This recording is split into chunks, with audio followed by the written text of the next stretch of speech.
Welcome to House Call, the podcast where we dive into the do's and don'ts of interior design. I'm your host, Caroline Klein. I'm an interior designer, vintage obsessed, and I want you to love coming home as much as I do. I'm here to give you practical tips and a roadmap to creating a home you never want to leave. Think of this as a coffee date with your interior design bestie. Let's get into it.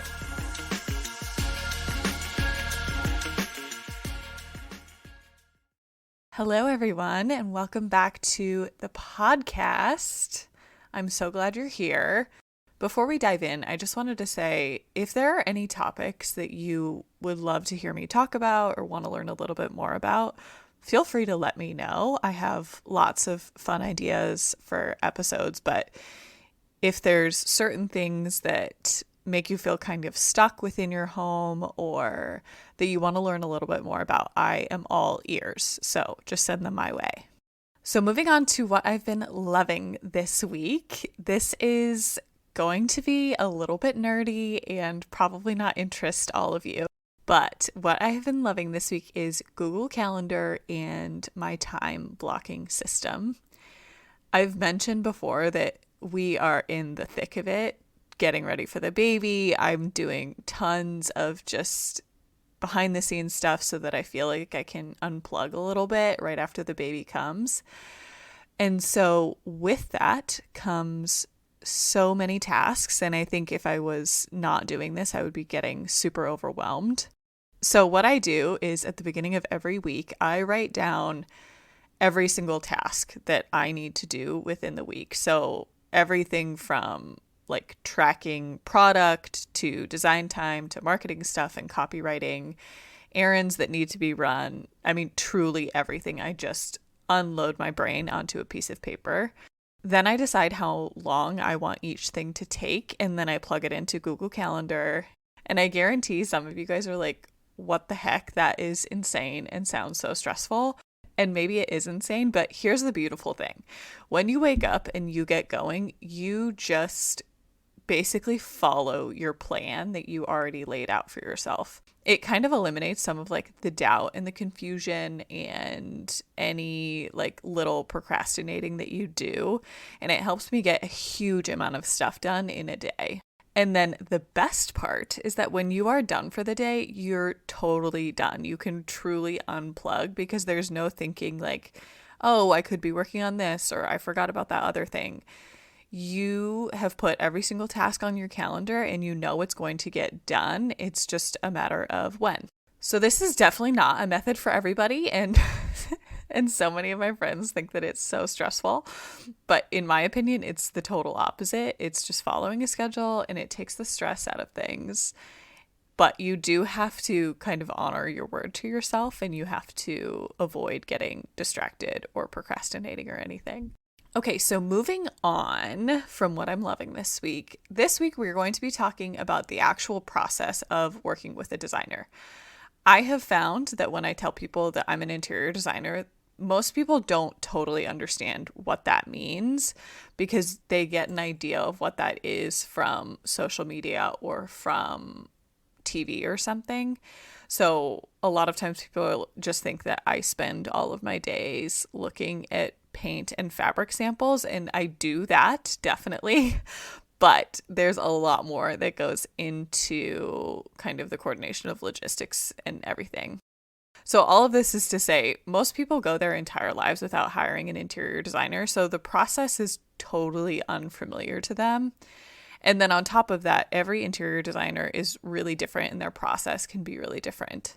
So what I'm going to speak to today is about how we do it at Caroline Klein Design, because I can't speak to every designer out there, but I did want to show you kind of our process, how we move clients through the interior design process, and hopefully it will be helpful and at least just a little bit interesting. So first we're going to go over kind of the pre-design process. So what happens before you become kind of a full-fledged design client. And then we're going to move into the actual process once we start designing and my 6-step process that I lead every client through. And I think it's helpful to have a process for clients. It's helpful for me and it's helpful for you because most of the time when people hire an interior designer, they are totally overwhelmed at all of the decisions that need to be made and the huge time commitment to make those decisions. Plus, they're totally overwhelmed at how to make everything come together and look cohesive. All of those tiny little decisions that need to be made when designing a room can feel completely staggering and overwhelming, much less when somebody's trying to design multiple rooms or building an entire home from scratch.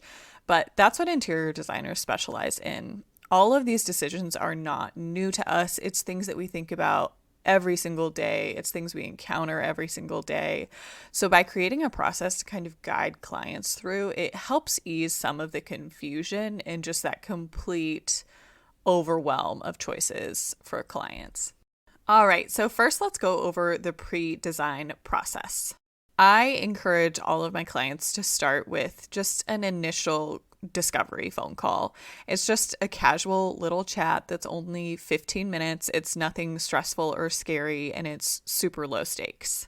The design process can be really long, and I think it's super personal to let somebody into your home and see how your family lives and let us ask questions. So I think it's important that you feel like you connect personally with the person that would be designing your home, that your family lives their daily lives in. During this phone call, we just ask about the broad strokes of your project. So things like what rooms we'd be working on, your budget, how much you're needing, or the scope of work, if you have a tight timeline, things like that. We're basically just trying to suss out kind of the situation and nothing too specific.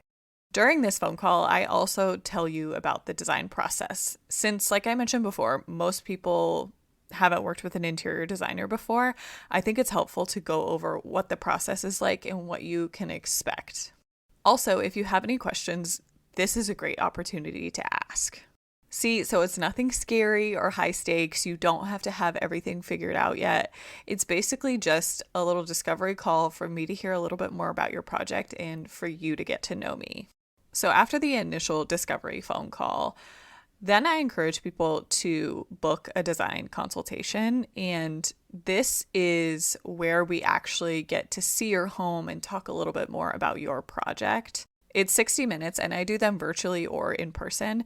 And so many people find these just so invaluable and so helpful. Because you're paying for this consultation, I'm giving you like real actionable advice for your home. You are getting my best ideas. We're kind of troubleshooting on the fly since this is my first time seeing your home. And people love them. They often come with kind of a specific problem that they want to solve, or we're kind of kicking off your project and diving a little bit more into the details. So if at the end of the 60-minute design consultation, you feel like it was helpful and you have even more that you want to go over, then we dive into the actual design process and you become kind of a full-fledged client, so to speak.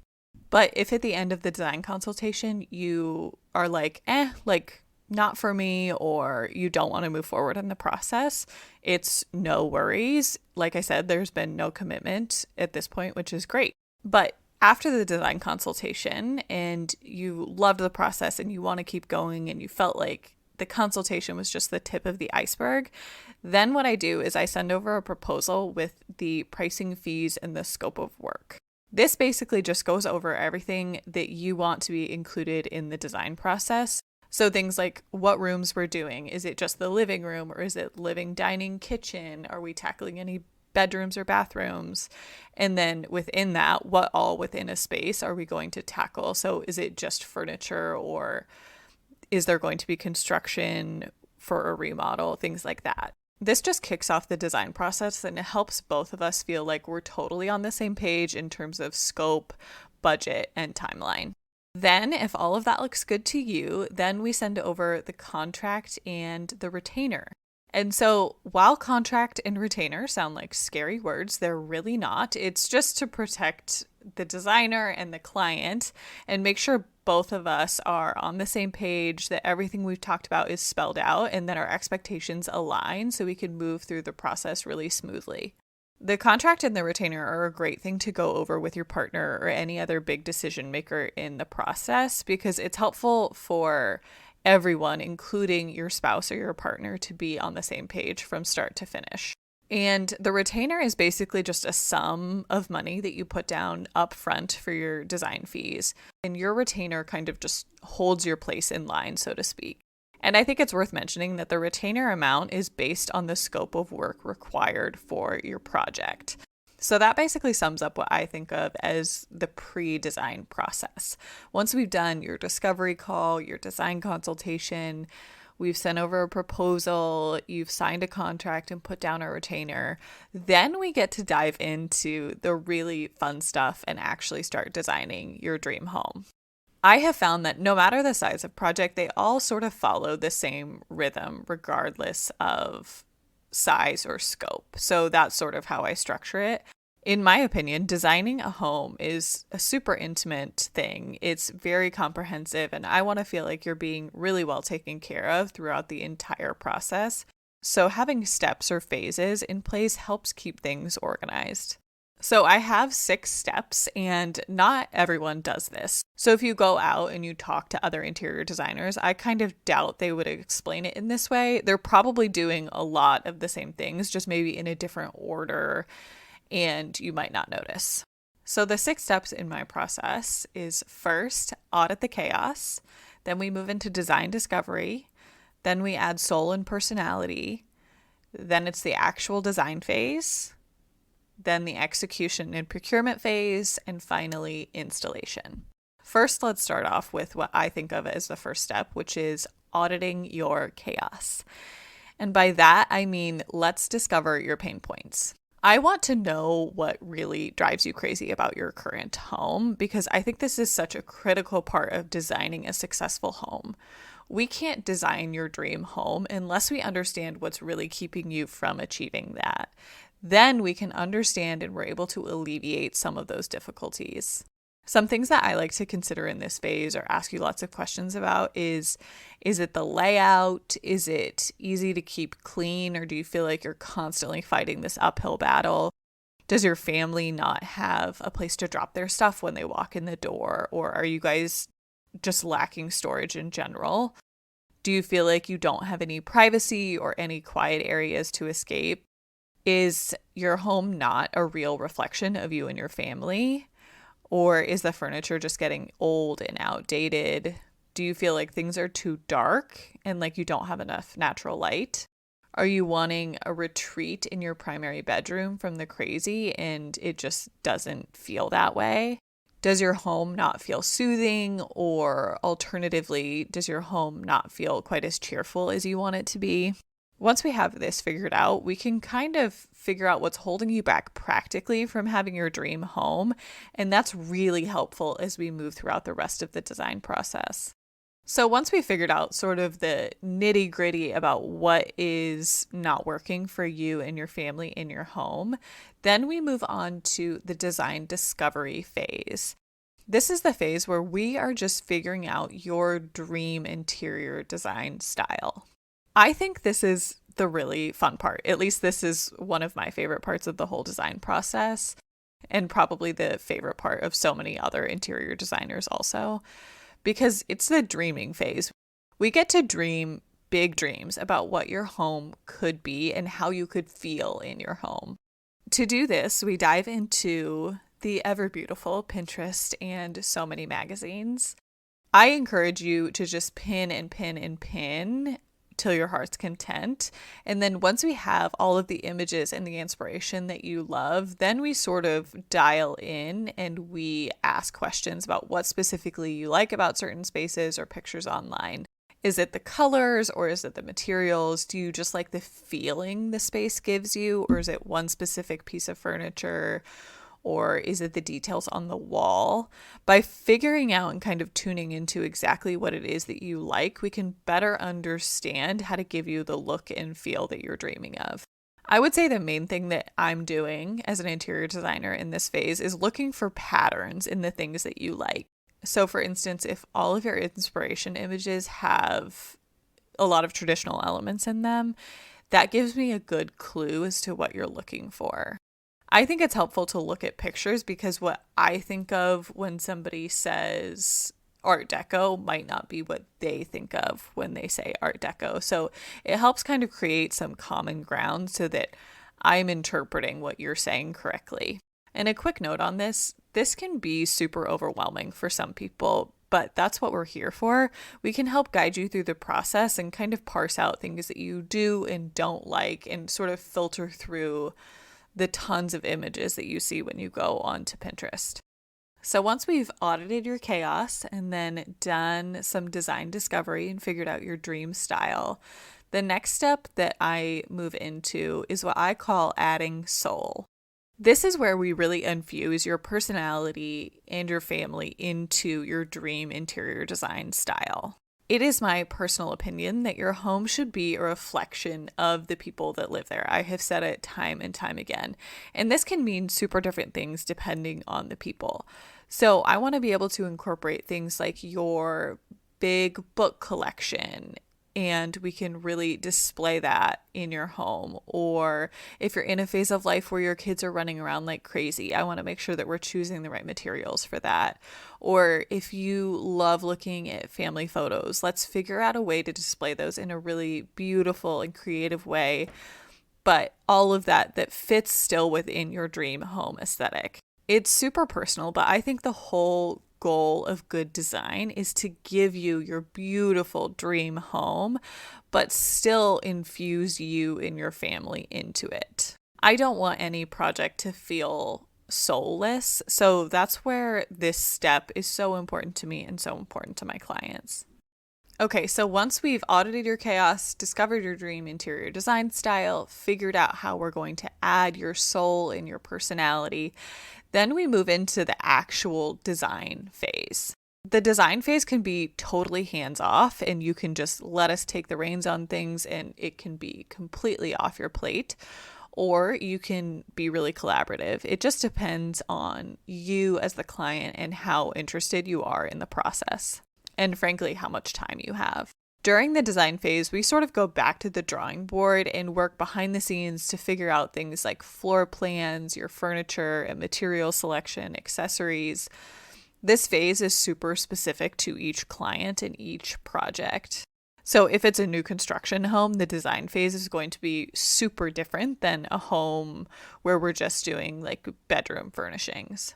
During this phase, we also create drawings for the project manager or subcontractors, if that's applicable to your project, so they know exactly what our vision is and what we're trying to create, and we can all work together to give you the home of your dreams. So once we've gone back to the drawing board and we have pulled so many things and we have tons of things for you to look at, then we do a design presentation. This is when you get to see all of the beautiful things that we've been working on. I think it's helpful for clients to see everything together, which is typically why we don't send you options one at a time. It's all about sort of creating a beautiful symphony, even though that sounds kind of corny, but everything has to work well together. Most people hire an interior designer because they have a hard time getting it to all come together and look cohesive. So we think it's valuable for you to see and feel and touch all of those finishes together at one time. During the design presentation, we explain exactly why we chose certain things, whether it was chosen for durability or because that particular rug ties together the curtains and the bedding or all of the colors of the room, or if we chose a certain window treatment because it provides privacy but doesn't block the light. Every single decision that we make behind the scenes during the design phase is to give you the look and the feel that you're aiming for. But with that being said, the design presentation is also a great time for you to tell us if you don't like something or if you're feeling kind of iffy about certain things. This is your dream home, and we want to make sure that you 100% love the finished product. So if the wallpaper that we selected is a little bit too bold or something, let us know. I won't be offended. Nobody's going to be offended. And by giving your feedback, it helps us get us closer to the end goal, which is to design a space that makes you feel exactly like you dreamed about. After the design presentation, if there are any revisions that need to be made, then we make those changes. Or if you're wanting to see more options for a certain thing, like a bedroom chair or bench or something, we can send that over to you. So once we've got everything settled and you love all of the selections that we've made and you're super excited and you're feeling really confident, then we move into the actual execution of the plans and we start ordering things. During this phase, which I call the execution and procurement phase, we order and track all of your furniture and we kind of work on any construction that needs to be done. This phase typically isn't the most exciting for clients. We kind of totally take it off your plate so that you can focus on things that are more important to you, but there is a ton happening behind the scenes. We handle construction, site visits, and meetings. We iron out tons of details. We are placing the orders for your furniture, taking a look at invoices, tracking things, taking care of damaged product that may come in, so everything feels really seamless on your end. Because we're ordering a lot of your furniture from the manufacturer directly, typically the furniture is being shipped to a receiving warehouse. They receive the furniture and then they inspect it for damages. But we can also ship some things to your home. It just depends on the project, the size of the project, where things are coming from. It totally depends on your specific situation. So we can talk about that during the process. So then once everything has arrived and we have everything we need, then we come in and install it. The installation phase is one of my favorite parts. We come in and we make everything beautiful for you. We set up furniture according to the floor plans that we've made throughout the process. We add in all of those little accessories and make sure everything is beautiful and styled. Pictures are hung, pillows are fluffed, every surface is styled. And this kind of finishing layer is really, in my opinion, what makes a house feel like a home, which is why this step is so important and so gratifying to me. At the end of the process, we want you to step into your home and obviously feel excited, but my goal is also that you just kind of feel a sense of relief. Yes, this is exactly what I imagined. This is home. So that pretty much sums up the design process. I hope this was helpful or at least a little bit interesting if you've ever wondered what the process is like to hire an interior designer. Like I said before, this may not be how every interior designer does it, but that is how we do it at my company. And I hope this has sort of pulled back the curtain a little bit and not made hiring an interior designer seem as foreign or as strange as you may have previously thought. If you have any questions, please let me know. You can email me whenever. I'd love to hear from you. Otherwise, I will talk to you guys next week. Bye.